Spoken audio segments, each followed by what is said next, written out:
अस्सलामुअलैकुम दोस्तों, मैं हूं मोहम्मद मोहसिन अली। आप देख रहे हैं यूट्यूब चैनल तलहा चाँद। दोस्तों, आज हम जा रहे हैं चौक आज़म पर। वहां पर एक खूबसूरत ही नहर है जिसका नाम है इंडस नहर। वीडियो शुरू करने से पहले हमारे वीडियो को लाइक करें और चैनल को सब्सक्राइब करें और फिर करते हैं वीडियो शुरू।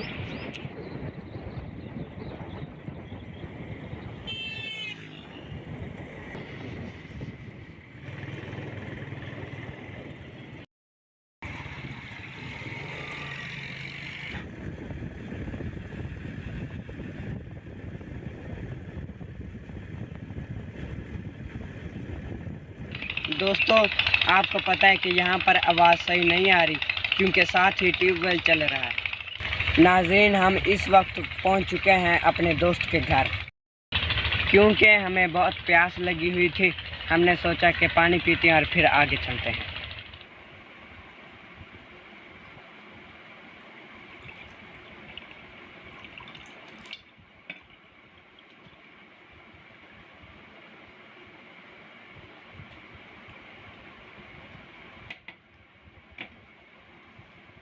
दोस्तों, अब हमने पानी पी लिया है।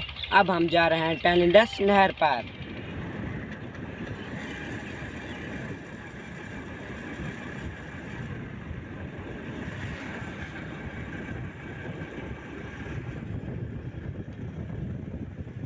जी नाज़रीन, मैं इस वक्त मौजूद हूँ इंडस नहर पर। तो मैं आपको इंडस नहर का सारा माहौल दिखाता हूँ।